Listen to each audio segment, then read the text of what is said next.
नमस्कार, मैं बेगम देव, assistant professor Hindi, राजकीय कन्या महाविद्यालय बूंदी। आज के इस कालांश में हम अध्ययन कर रहे हैं साहित्य किसे कहते हैं और साहित्य का रूप।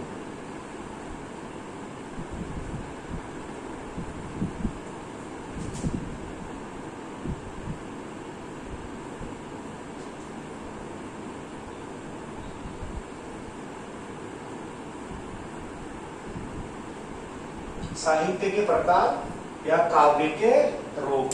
इससे पूर्वी कालांश में हमने साहित्य का सामान्य अध्ययन किया था और आज साहित्य किसे कहते हैं, साहित्य के कितने प्रकार हैं या उसके भेद या काव्य के रूप, इसका हम लोग अध्ययन कर रहे हैं। साहित्य किसे कहते हैं? साहित्य शब्द हित और यह प्रत्यय के योग से बना है।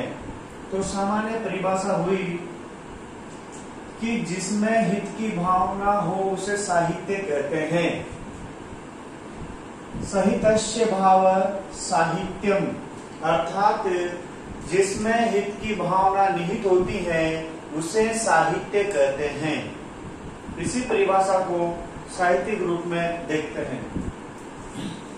जिसमें हित की भावना हो, परस्पर समन्वय का संदेश हो, ऐसे लोक मंगल का विधान करने वाली शब्द रचना को साहित्य कहते हैं। पुनः देखते हैं कि जिसमें हित की भावना हो, जिसमें परस्पर समन्वय का संदेश हो, ऐसे लोक मंगल का विधान करने वाली काव्य रचना को साहित्य कहते हैं। इसी की दूसरी परिभाषा है शब्द और अर्थ के इतरेतर योग को साहित्य कहते हैं। कि साहित्य में शब्द और अर्थ का परस्पर योग भी होना चाहिए। जो शब्द है उस शब्द का जिस संदर्भ में प्रयोग किया है उस संदर्भ में वैसा अर्थ भी उसमें निहित होना चाहिए। ऐसी काव्य रचना को ही साहित्य कहते हैं। साहित्य और काव्य को लेकर विद्वानों ने अलग अलग परिभाषाएं दी हैं। तो यहाँ हम कुछ विद्वानों की परिभाषाओं पर हम चर्चा करेंगे। महावीर प्रसाद द्विवेदी, हमारे हिंदी के प्रसिद्ध लेखक है महावीर प्रसाद द्विवेदी। महावीर प्रसाद द्विवेदी ने साहित्य की परिभाषा दी है। ज्ञान राशि के संचित कोश का नाम साहित्य है।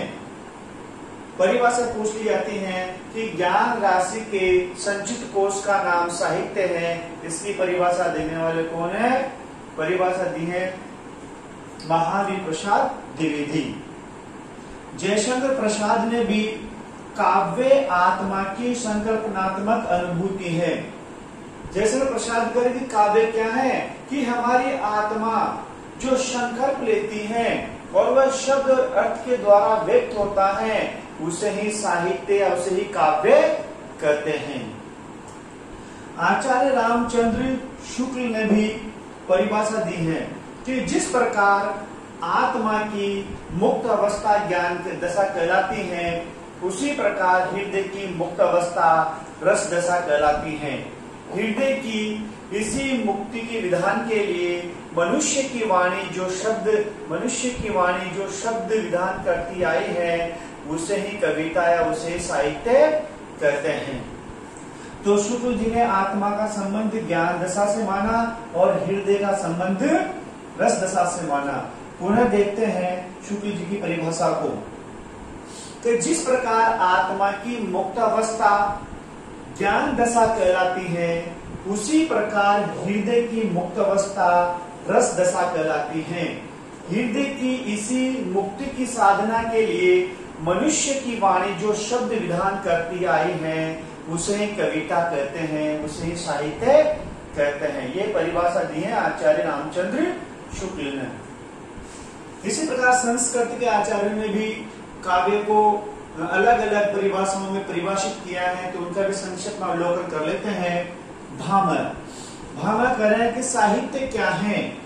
शब्दार्थो सहितो काव्यम, कि जिसमें शब्द और अर्थ का साथ हो जिसमें शब्द और अर्थ का साथ हो वही काव्य है। यानी कि जो शब्द है वह जिस भाव से लिखा गया है उसका अर्थ भी उसी के अनुरूप होना चाहिए। ऐसी शब्द और अर्थ वाली रचना को काव्य कहते हैं। ये परिभाषा दी है आचार्य भामह ने। आचार्य विश्वनाथ ने कहा है वाक्यम रसात्मकम काव्यम, कि काव्य क्या है? एक ऐसा वाक्य है जो रस से युक्त है, जिसको पढ़कर, जिसको सुनकर, जिसको देखकर आनंद की अनुभूति हो जाए, व्यक्ति रसमग्न हो जाए। ऐसे काव्य को भी साहित्य कहते हैं। पंडित राज जगन्नाथ भी काव्य की परिभाषा दे रहे हैं। रमणीयार्थ प्रतिपादक शब्द काव्यम, कि ऐसा शब्द जो रमणीय अर्थ का प्रतिपादन करें, जो सुंदर शब्दों से युक्त हो, जो सुंदर भावों से युक्त हो, ऐसी काव्य रचना को साहित्य कहते हैं। तो पंडित राज जगन्नाथ ने काव्य का लक्षण दिया है रमणीयार्थ प्रतिपादक शब्द काव्यम। इनके अलावा और भी ऐसे कवि आचार्य हैं जिन्होंने साहित्य के लक्षण और काव्य के लक्षण, इनकी परिभाषाएं दी हैं, लेकिन यहाँ पर हमने संक्षिप्त रूप में साहित्य किसे कहते हैं जानने का प्रयास किया है।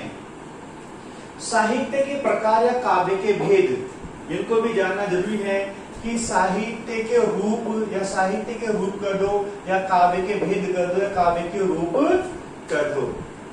जब भी काव्य या साहित्य का नाम आता है तो हमारे जहन में यह आता है कि काव्य साहित्य किसे कहते हैं। तो संक्षिप्त परिभाषाओं से यह निष्कर्ष निकलता है कि ऐसी काव्य रचना जो शब्द और अर्थ से युक्त हो, जो लोक मंगल, लोक कल्याण का संदेश देती हो, जिसमें सुंदर काव्य रचना हो, जिसको पढ़कर, सुनकर, देखकर मन आनंदित हो जाए, आह्लादित हो जाए, उसे ही साहित्य कहते हैं।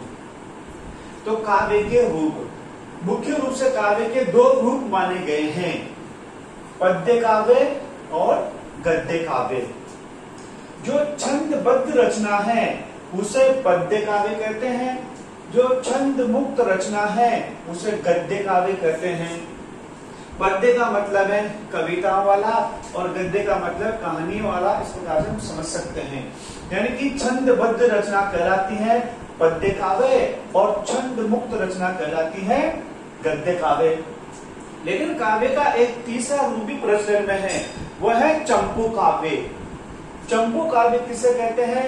गद्य और पद्य मिश्रित रचना को, जिसमें गद्य और पद्य मिश्रित रचना होती है, उसे चंपू काव्य कहते हैं।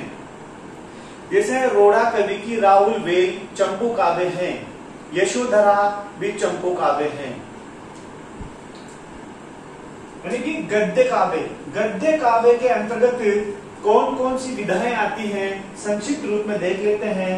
नाटक, निबंध, कहानी, उपन्यास, आत्मकथा, रेखाचित्र, संस्मरण, यात्रा वृत्तांत, जीवनी, डायरी आदि विधाएं गद्य काव्य के अंतर्गत आती हैं। और हमारे बीए पाठ प्रथम वर्ष में दोनों, यानी कि पद्य काव्य और गद्य काव्य दोनों हमारे भाग लगे हुए हैं। पद्य काव्य का मतलब है हिंदी काव्य और गद्य का मतलब है कथा साहित्य। ये दोनों पाठ हमारे लगे हुए हैं। पद्य भी दो प्रकार के मिलते हैं, प्रबंध काव्य के रूप में और मुक्तक काव्य के रूप में। यानी कि पद्य काव्य के दो भेद हैं, दो भाग हैं, प्रबंध काव्य और मुक्तक काव्य। प्रबंध काव्य किसे कहते हैं? जिसमें जो कथा होती है वह सुसंगत, सुबद्ध तरीके से चलती हैं, किसी लोक मंगल, लोक कल्याण की भावना से निहित होती हैं, जिसमें सहृदयता, प्रबंध पटुता, रचना कौशल होता है, उसे प्रबंध काव्य कहते हैं। जिसमें जीवन के लोक कल्याण की भावना निहित होती है वह प्रबंध काव्य कहलाता है। और मुक्तक काव्य में ये बातें होती हैं, लेकिन प्रबंध काव्य किसी कथा वस्तु प्रारंभ से लेकर अंत तक सुसंबद्ध तरीके से चलती है। जबकि मुक्तक काव्य में कथाएं कहीं से भी वितर्कित तरीके से उसे लिखा जा सकता है, किसी भी विषय को लेकर लिखा जा सकता है, वह है मुक्तक काव्य। प्रबंध मुक्तक के अंतर्गत भी दो प्रकार का है, पाठ्य मुक्तक और गेय मुक्तक। जैसे रहीम और बिहारी के जो दोहे हैं वो मुक्तक काव्य के अंतर्गत आते हैं। मुक्तक में कौन से हैं? पाठ्य मुक्तक। और मीरा, कबीर, सूर, तुलसी के जो कुछ ऐसे पद हैं जो गेय मुक्तक गीति काव्य के अंतर्गत आते हैं। सूरदास का भी सूरसागर प्रबंध काव्य की श्रेणी में है और तुलसीदास का रामचरितमानस भी प्रबंध काव्य की श्रेणी में आता है। लेकिन कुछ तुलसी मीरा के ऐसे पद हैं जो मुक्तक और गेय काव्य की श्रेणी के हैं। प्रबंध काव्य भी दो प्रकार का होता है। प्रबंध काव्य के भी दो भेद होते हैं, महाकाव्य और खंड काव्य। महाकाव्य किसे कहते हैं, इसकी भी संक्षिप्त जानकारी लेते हैं। नाम से भी पता लग रहा है, महाकाव्य जिसका कथानक, जिसका आकार बड़ा होता है, विस्तृत होता है, वो महाकाव्य कहलाता है। और जिसका कथानक संक्षिप्त या किसी खंड में बटा रहता है उसे खंड काव्य कहते हैं। फिर भी महाकाव्य के क्या लक्षण है, महाकाव्य किसे कहते हैं, संक्षिप्त जानकारी ले लेते हैं। महाकाव्य में कथा का सुसंबद्ध एवं पूर्वापर क्रम निर्धारित होना चाहिए। महाकाव्य की जो कथा है वह श्रृंखलाबद्ध तरीके से हो, सुसंबद्ध हो और पूर्वापर उसका संबंध होना चाहिए। पूर्वापर का मतलब है ये कथा चली, इसका संबंध अगली कथा से, फिर अगली कथा चली, इसका संबंध इस कथा से, फिर अगली कथा चली, इसका संबंध इस कथा से। तो महाकाव्य में कथा का सुसंबद्ध एवं पूर्वापर क्रम होना चाहिए। दूसरा लक्षण है किसी महान उद्देश्य, लोक मंगल व लोक कल्याण की भावना उसमें निहित होनी चाहिए। किसी महान उद्देश्य, लोक मंगल और लोक कल्याण के लिए वो लिखा हुआ होना चाहिए, उसे महाकाव्य कहते हैं। तीसरा है किसी प्रसिद्ध महापुरुष के जीवन का उसमें समग्र चित्रण होना चाहिए। किसी भी महापुरुष हो या कोई प्रसिद्ध ऐसा व्यक्ति हो जिसके जीवन का समग्र चित्रण हो, वह भी महाकाव्य के अंतर्गत आता है। महाकाव्य में धीरोदात्त नायक, गंभीर रसधारा वो भव्य शैली होनी चाहिए। नायक चार प्रकार के माने गए हैं, धीरोदात्त, धीरोदत्त, धीर ललित और धीर प्रशांत। तो इनमें से नायक का रूप धीरोदात्त होना चाहिए और गंभीर रसधारा उसमें होनी चाहिए और उसकी शैली भव्य होनी चाहिए। पांचवा है उसमें प्रबंध पटुता, यानी कि लिखने का तरीका, प्रबंध पटुता, सहृदयता और रचना कौशल। प्रबंध पटुता, सहृदयता और रचना कौशल, ये आचार्य रामचंद्र शुक्ल ने प्रबंध काव्य के लक्षण माने हैं, यानी कि महाकाव्य के संदर्भ में लक्षण माने हैं।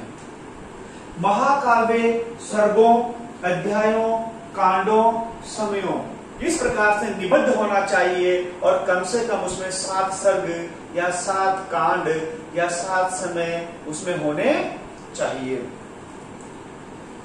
श्रृंगार, वीर और शांत रस। श्रृंगार, वीर और शांत रस, इन तीनों रसों में से एक अंगी रस होने चाहिए और बाकी सहायक रस होने चाहिए। अंगी रस से है प्रधान रस, यानी कि श्रृंगार, वीर और शांत रस में से एक प्रधान रस उसमें होना चाहिए और अन्य सहायक रस उसमें हो सकते हैं। चतुर्वर्ग, धर्म, अर्थ, काम और मोक्ष। चतुर्वर्ग धर्म, अर्थ, काम और मोक्ष, इनमें से एक फलदायक होना चाहिए। तो जिसमें ये लक्षण होते हैं वह महाकाव्य होता है, अर्थात वह प्रबंध काव्य कहलाता है।